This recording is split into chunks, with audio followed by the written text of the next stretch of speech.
You're listening to Business Talk Radio, where we take business to the next level. Rapping with Dr. Jacalyn connects you with experts from all over the world to help you take charge of your career, your business, and your life. Rap along with us. Visit drjacalyn.com to learn how to become a guest or a sponsor. And now, the doctor is in.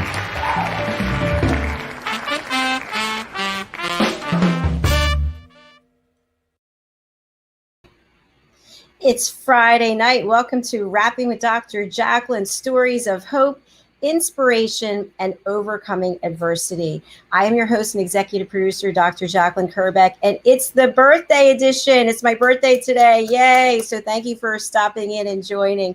My guest today is Alex Kaplan. He is a frequent guest on our show because he has so much to share. Let's bring him out live from California. Hi, Alex. Hi, Jacalyn. Happy birthday. Thank you. It's fun to spend part of it with you. It's such a pleasure. Thanks for having me.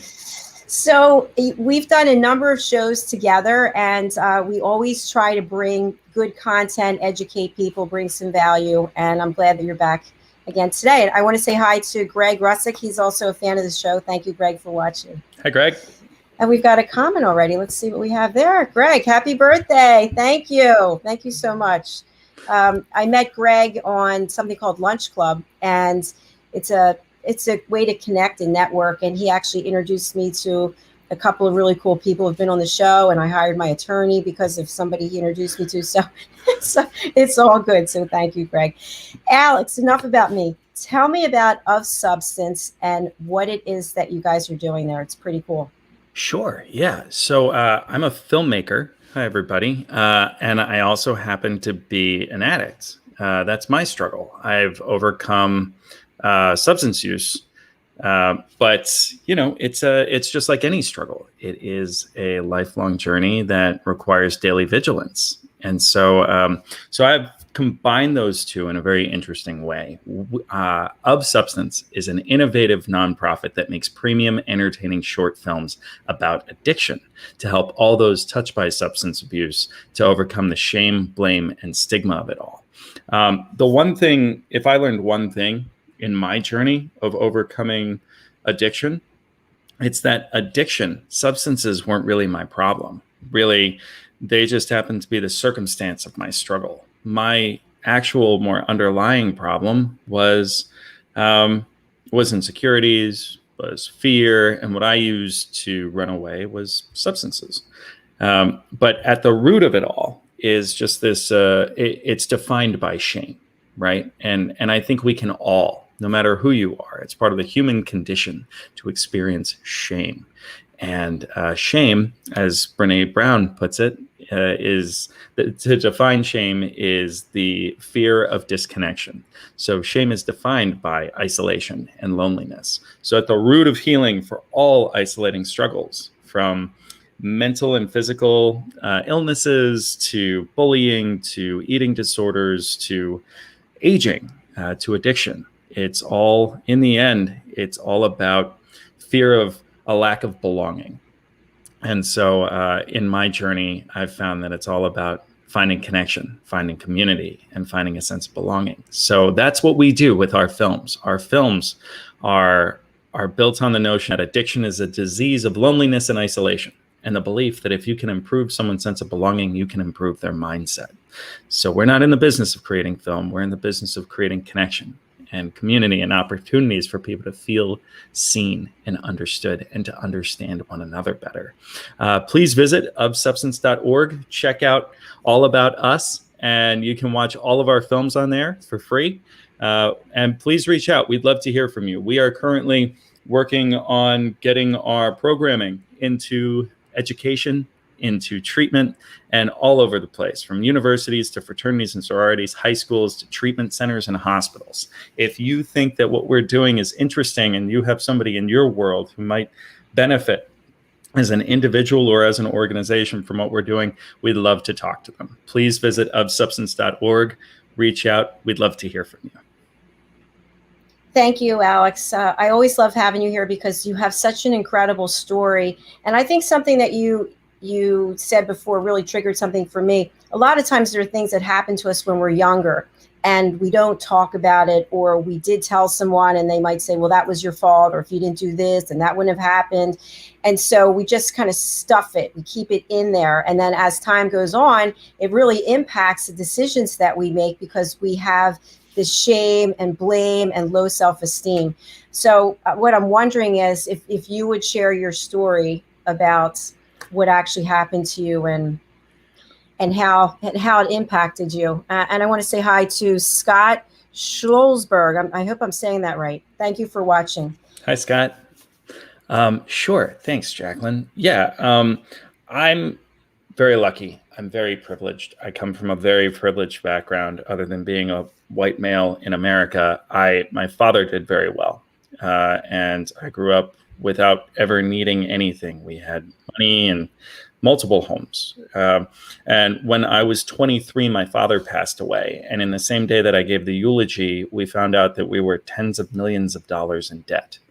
And so in one fell swoop, in one day, I lost my father, and who was half my security blanket, and the money that became part of my identity and part of my safety and security, which it never should be, right? But that's what I knew as a kid, right? And so it is very privileged trauma, but that's my trauma. And what I recognized actually just the other day through a workshop that Substance was doing, a very, very smart college student at the University of Miami said something really interesting. She was like, well, why did you feel like you needed to run away?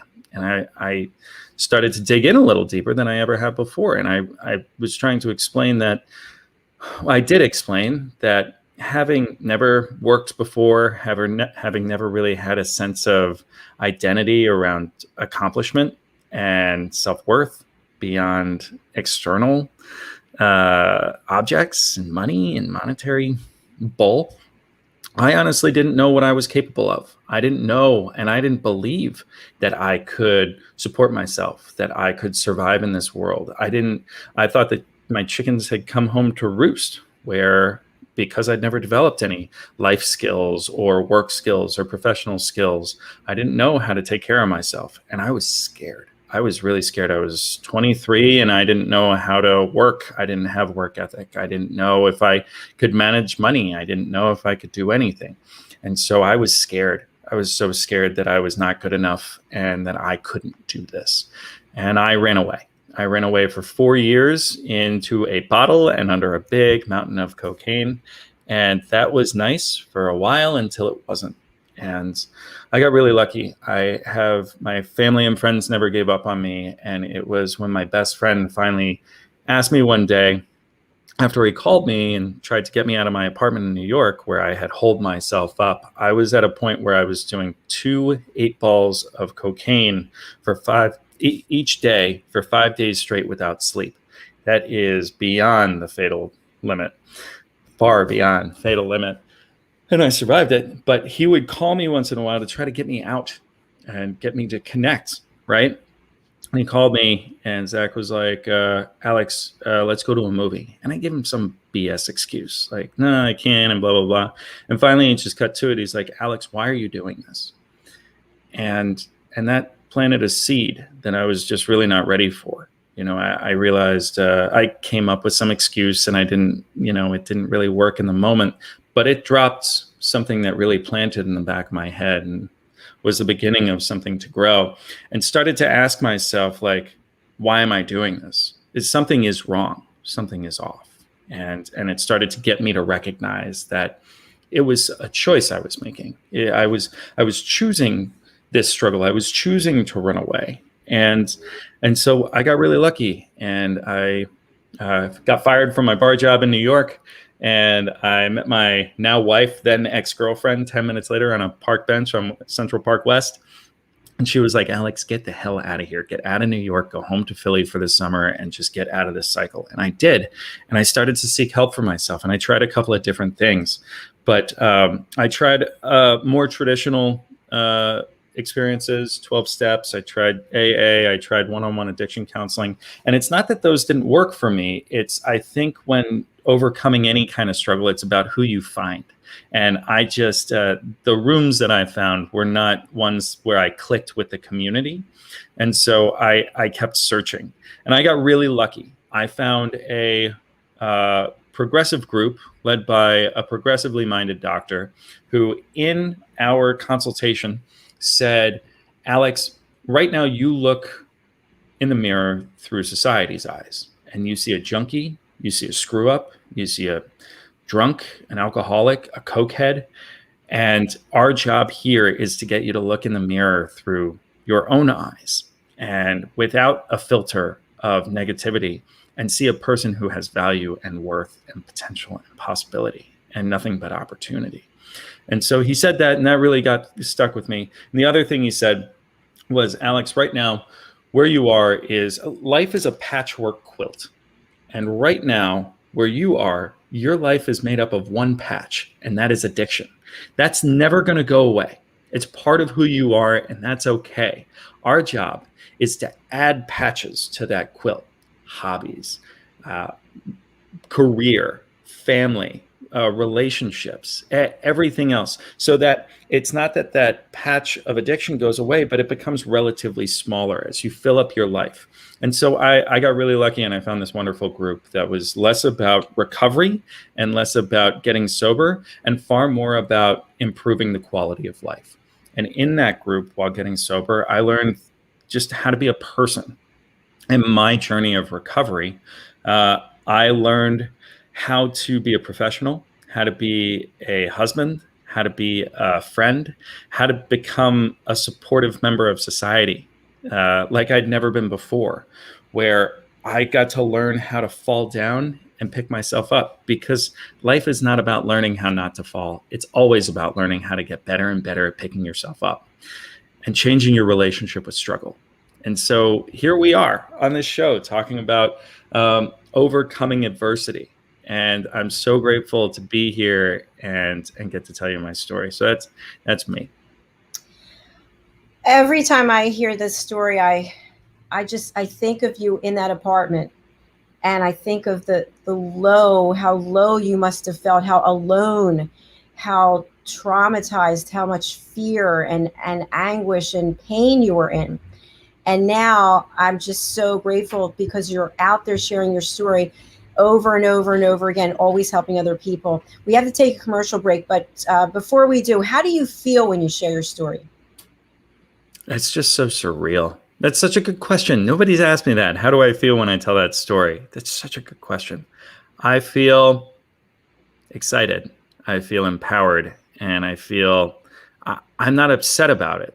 Right? Because I realize that that's just my journey, and this is just the journey of life. If it wasn't that struggle, it would have been something else, because struggle is inherent in life.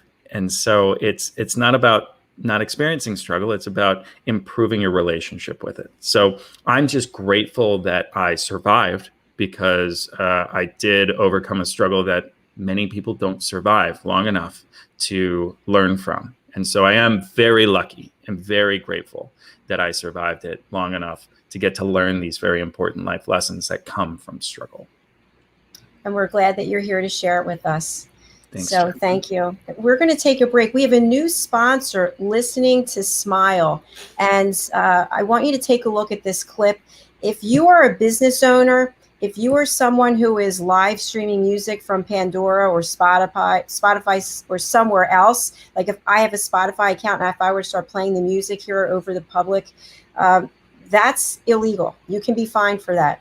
So all those bars and restaurants and hair salons and yoga studios, if you're playing music through these avenues and it's not your licensed music for commercial use, you could be fined.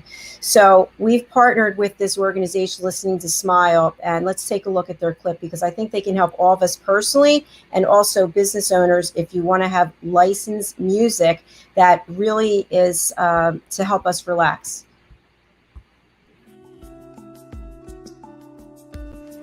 The music, services, and programs that we offer at Listening to Smile are based off of scientific studies and research, along with our own personal experiences and testimonials from our clients and our affiliates that we work with worldwide. My own personal journey began in around 2010, and I tried to find relief from a chronic illness that I was diagnosed with. And the traditional ways of healing, they tried to fit me in this box, and that didn't work for me for so many reasons. And this led me to a self-discovery that I never expected to be so life-changing. Healing is multifaceted. It requires us to really look at our whole selves and to get really honest about what we see. I started to see movement towards recovery when I started to integrate yoga into my life daily. When I started to incorporate the music into all aspects of my life, including my yoga practice, my healing completely accelerated. And listening to Smile's music helped me to open my consciousness. I was able to open my eyes to new perspectives and make changes that I needed to make in order to recover. The most noticeable difference that I saw right away, like immediately after listening to my first frequency track, was how much my anxiety stopped, completely stopped. There was such a relief. My mind was actually quiet for the first time in so many years. I felt safe. I felt this comfort and this peace immediately. I continued to listen daily, and I found that amazing things were happening inside of me. I felt calmer, I felt happier. I felt like I was in this little bubble of peace. Physically, I started to see the changes happening. I started to see the things happening in my body that needed to happen for me to heal from my illness. I felt empowered, I felt hopeful, and something that I hadn't felt in years. This is why we at Listening to Smile integrate yoga and listening to Smile music together. We see such a huge benefit from integrating the music into other modalities of healing. It accelerates these modalities, it steps them up to another level because it works on the brainwave states and the neural pathways in the brain. This is something that is not very easy for us to do alone at home, but the Listening to Smile music makes that possible. This is where real change happens. This is where the body and the mind sync up and work towards health of the being as a whole. That is true health, and listening to Smile frequency music will get you there.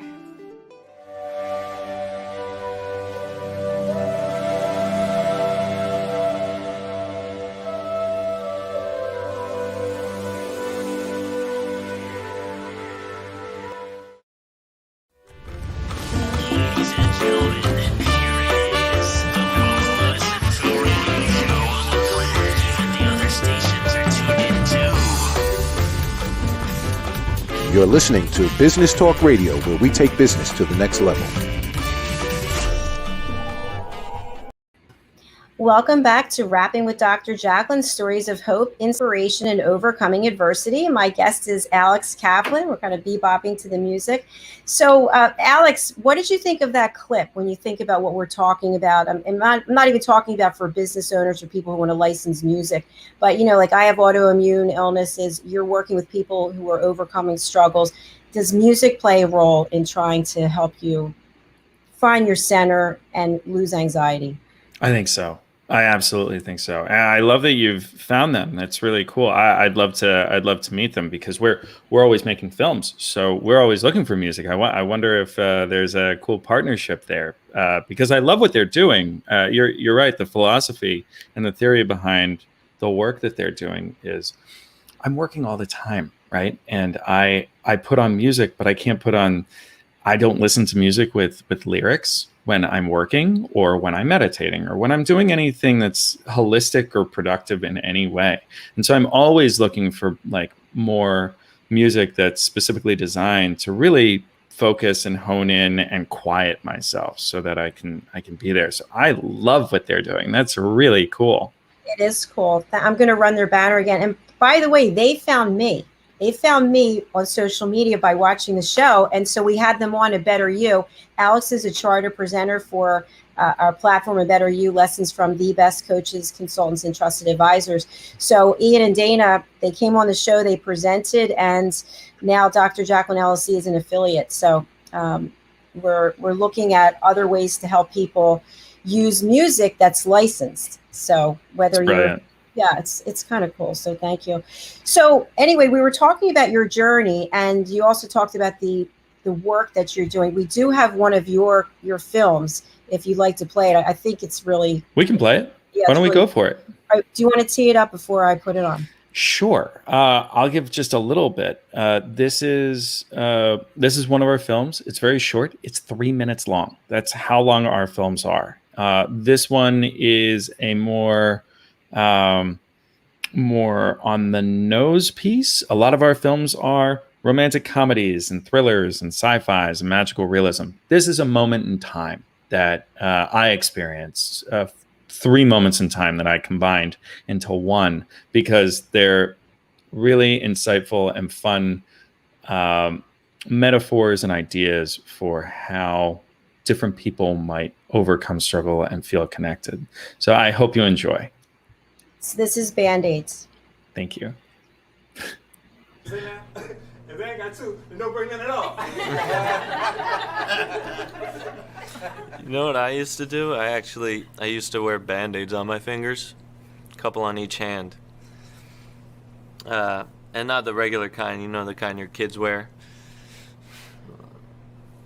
Looney Tunes, Disney shit, Dumbo, Tinkerbell. And it's not that I'd cut myself or anything, I wore them so that anytime I'd reach for a drink, they would catch my eye and it would remind me of my little girls. Well, my daughters are not so little anymore. Oh God, anytime they cut their knee or anything, they used to get so pissed at me if they had to use the boring tan Band-Aids. I started buying the kids' ones in bulk. It was, I guess, a type of training in a way. I had to learn how not to drink. You know, I'd see the Band-Aids, I would picture my girls, and I wouldn't take a sip. The Band-Aids, my girls, another day sober. It was classical conditioning, in its simplest form. Except I had to be both Pavlov and the dog. But I had no choice. My girls needed me. They needed me. 2 years I wore those Band-Aids every single day. And, do you know how many freaking Band-Aids that is? Till I finally felt comfortable enough to take them off. That was 6.5 years ago. And now every time I see my hands, the Band-Aids, they're already there. And my girls are there reminding me who I do it for. So yeah, like you said, when you see those ads on the sides of buses or wherever they are that say, imagine your life after addiction. I don't know. I realize how they don't get it. There is no life after addiction. You guys know it's always there with you. It never goes away. And the way I describe it to my kids, I say it's kind of like Peter Pan's shadow. It's always trying to trick you, to get you to do things that you shouldn't. Sometimes I still to this day, I have to stop whatever it is I'm doing and just...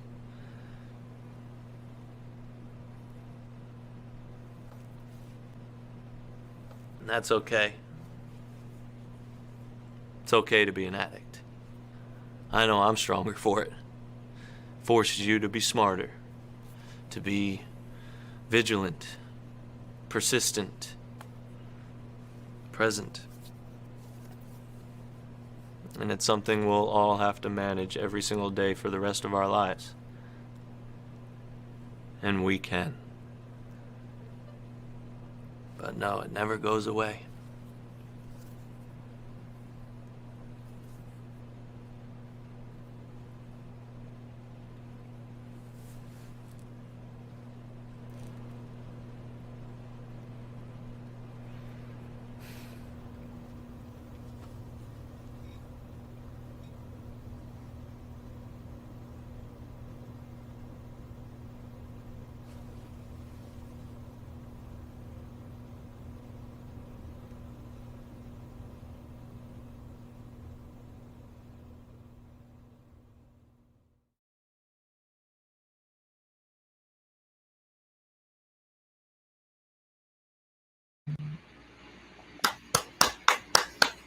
Unbelievable.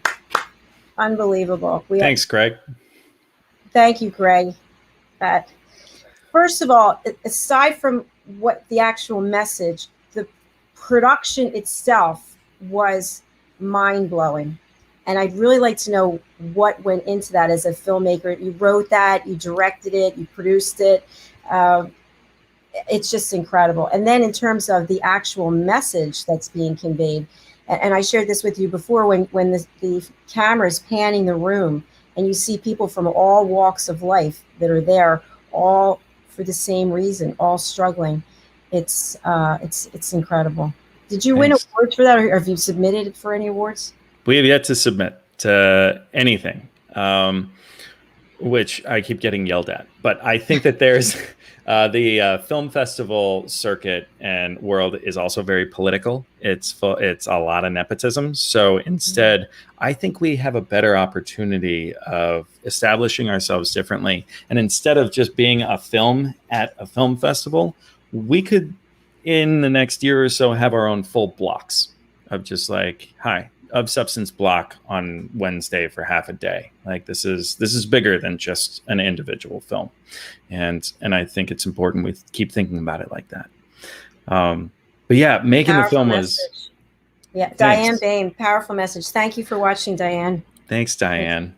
Yeah, making the film was a lot of fun. Actually, we shot 2 films that day. That was we shot Day 94. If you visit our website, you can see our other films. Day 94 and Band-Aids were both shot in the same day. We were just, we started by saying, hey, we have an idea. We want to make quality premium short films about addiction to be used as tools for education, treatment, and personal support that are an on-demand tool if you can't make it to a meeting.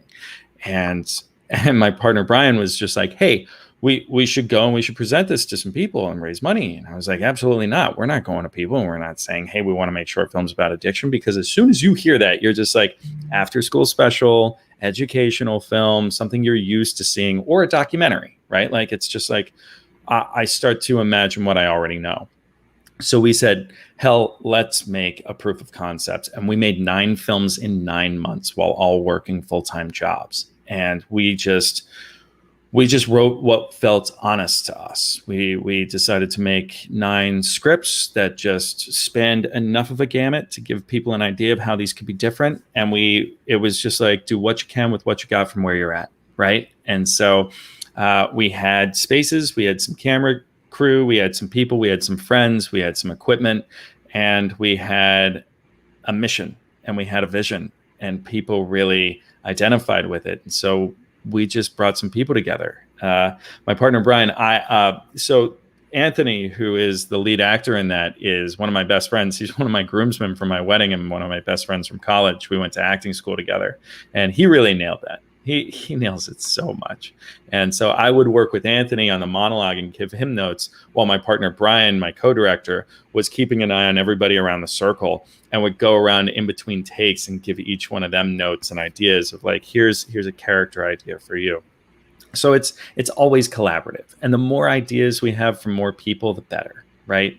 So yeah, that's how Band-Aids came to be. That's pretty cool. I want to say hello also to Mohammed Kikish. I hope I pronounced your name right. Thank you for watching. Mohammed. Thank you for watching. So when you think about where you've been and you think about where you are now, are you still, does the temptation to drink or to do drugs or to do something else that might not serve your best interest, is it still there? Absolutely. It never goes away, right? And that's the thing. And actually, so I wrote this monologue, and then I worked with Anthony, and Anthony was like, can I make it my own a little bit? And we got to talking about it, and he was like, so it's kind of like Peter Pan's shadow. And I'm like, yes, write that down. And we discovered that in the writing process. That's not something either of us had ever heard before. And like that idea of just like that shadow that's always there and always trying to trick you, that's the ego, right? I mean, that's that self-preservation part of our evolution, where it's just like, don't take the risk, do the thing that's familiar, even though the thing that's familiar is bad for you.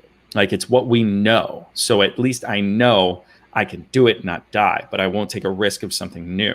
And so like, that's just part of the human condition. It just never goes away. So for me, my habit of drinking is something that, especially alcohol is the legal drug that's just everywhere. It's advertised and marketed more than anything. It's in movies and TV shows. They make it look sexy. And like, it's not even that, like, I don't have urges anymore to get drunk, to be perfectly honest. I have this relationship and this muscle memory of getting inebriated that is full of dread.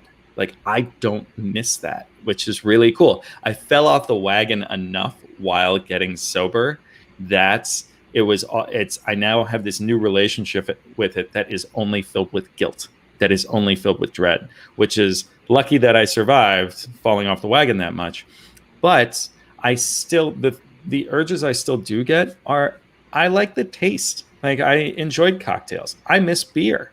Like, when you haven't had something for 4 years and now new things are coming out and people are just like, oh, try a White Claw. And I'm like, I have no idea what a White Claw tastes like, and it's just really weird how booze are such an interesting part of our culture that people share. And to not be able to share that makes you feel like a bit of an outsider. But at the same time, it's all about perspective and relationships. So am I going to choose to make me feel isolated and different and like I don't belong? Or am I going to let it empower me to remind me of how far I've come, and that's just not for me? But that's okay, because just because I don't connect with you over drinks, I still connect with you as a human being in a lot of other ways. So let's find those other ways. Yeah, I love that. That's really important. And, I can't relate exactly to what you've been through. Having ulcerative colitis for, since 1991, I had real issue with going to a public place and eating and drinking, because it was fraught with worry about what was going to happen if I got sick and I'm in a restaurant. So I would meet people and I couldn't eat anything and I couldn't drink anything. And the whole time I was a nervous wreck, thinking, I hope I don't get sick and have to run to the bathroom. I hope I make it to the bathroom. And so eventually it wasn't that much fun for me anymore. And when people would say, hey, do you want to meet for a drink? I would think, oh my gosh, that means I can't eat for 2 days. And so for a while, I just had to stop doing all of it. And then for a long time, I just would have people come to the house, because if people came over and I got sick, I could run to the bathroom. But if you're in a public place, then you really can't do that. So, so I know it's not anywhere near the same, but it's kind of how you frame up to yourself what it is that you have, and then how you make choices to keep yourself safe. Right. And I love how you said that. I love how you discussed how it was a process, for you to get to where you are now. And I think that that's what we always relate to. How we relate is just like it started one way, and then we learned a little bit, and we tried something else, and we tried something else. And that's the thing, is this is a show about overcoming adversity, but adversity never ends, right? Right. And so right.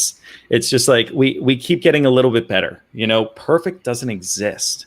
And that's okay. You just keep learning. Life is this journey of experience and moments. And it's not about getting to the finish line. It's about how you show up and how you it's a game of improvement and growth. And it's so funny. The more I talk to people about their struggles, whether it be with addiction or colitis or anything else, it's just like, what is your relationship with your struggle these days? And I think the majority of people will say, it's the best and worst thing that ever happened to me, because we recognize that it's that ignition point. It's that catalyst that forced us to recognize that something needed to change and got us on this path and this journey to see that we are capable, that we can change, that we can overcome. And then once you start to overcome, that is a high, that is a drug like nothing else. Like, I would not give up my new love of self-improvement for any drug or substance there is on this planet. And I think that is the greatest gift we can give ourselves, is an opportunity to continue to grow. I agree with you. And anyone who knows me well knows I've never been a night owl. I'm not going to be going to a disco. I'm not staying in a bar. I'm not. And people also know that if they really want to get to know me and hang out with me, they need to come over. Not now, please, no one come over now. But I'm saying, as opposed to where it's so exciting to, oh, let's go to this restaurant or let's go. Well, I'm in remission now, which thank God, because I'm not usually in remission, but it's not that exciting for me. It's not that exciting to go to a restaurant because I have all those memories of not being able to get into the bathroom, and they're there and they're real, and it will come back, I'm sure. So I do what I need to do. And if somebody doesn't like that, then maybe they're not a good fit in my world. Yeah. And that's okay. Yeah. Right. And that's what we've learned. It's not just like, not everybody's for us at every moment in our lives, and people, places and things can just be stepping stones on our journey.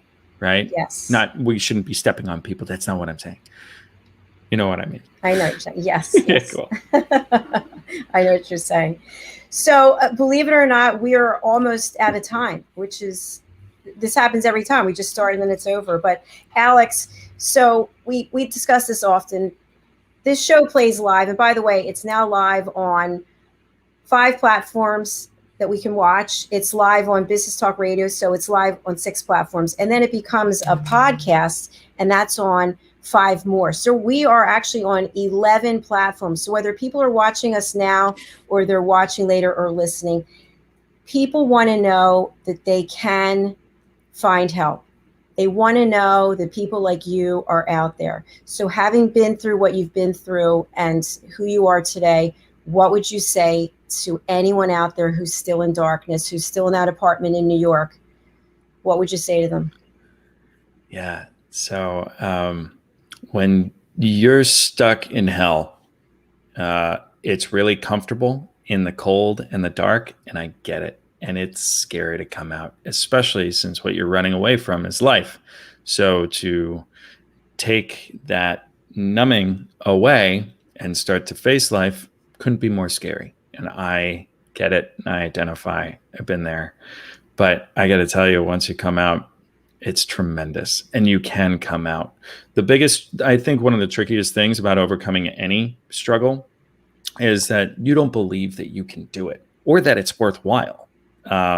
When you're first in it and you're trying to get sober, or you're trying to overcome whatever you're trying to overcome.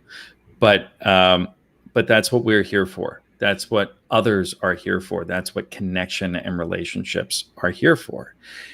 We're here to believe in you until you're ready to believe in yourself, because you are capable and you can do it. And I promise you, it is so much better and easier on the other side. It might not seem like it now, but it's worth it. You can do it. Thank you, Alex. And how do people get in touch with you, those people watching and also listening on the radio? Please. Hi. Please visit ofsubstance.org. Check out all of our stuff, all of our films, everything else our community does. You can contact us through there. Please subscribe if you're interested in staying in touch and staying aware of what we're doing. My email is alex@ofsubstance.org. Email me. I love just making new friends all the time. That's about it. Just reach out. Come on and connect. Right. The other thing is, we are a nonprofit. If you do like what we do, any contribution is deeply appreciated. We can't continue to do what we do, and we can't continue to help if we don't get those contributions. So if you are in a position to be able to help us in that way, it would mean the world to us. Help us help others. I just recently heard this. Every time we open our wallets, we're casting a vote for the kind of world we want to live in. And I think that that's true for any action we take. Anytime we do anything, we're casting a vote for the kind of world we want to live in. So if you believe in the kind of world that Of Substance is working toward, please help us create that, help us expand. Thank you, Alex. That was beautiful. And we can just go to your website, ofsubstance.org, and there's a place to donate, right? That's it. All right. Thank you so much for being here today. I really appreciate it. I hope you all stay around for our next show. It's the Variety Show with co-host Lori Mendelson, and our guest is Alicia Ramcharatar. So she is a chief drumming architect, and she has a way of connecting people through drumming. And we're going to do a little drumming exercise, so it's going to be a lot of fun. We look forward to seeing you. We've got a comment. Greg, yes, thank you for including us in this uplifting conversation. Thanks, And Greg. Greg, I hope you and Alex will connect. And I'm also going to connect you with Ian and Dana from Listening to Smile. So I think you guys can do some really good work together. Thank you. And happy birthday. Thank you. I appreciate it. Yeah. Thank you, everyone. We'll see you soon. Join us at 6 o'clock Eastern time right here. Take care. Bye. My stomach issues make me want to stay home, but that's not an option. No matter how prepared I am, I still feel nervous.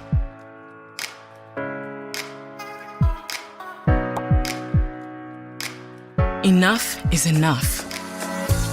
If this sounds familiar, the Crohn's and Colitis Foundation can offer you support and connect you with a specialist.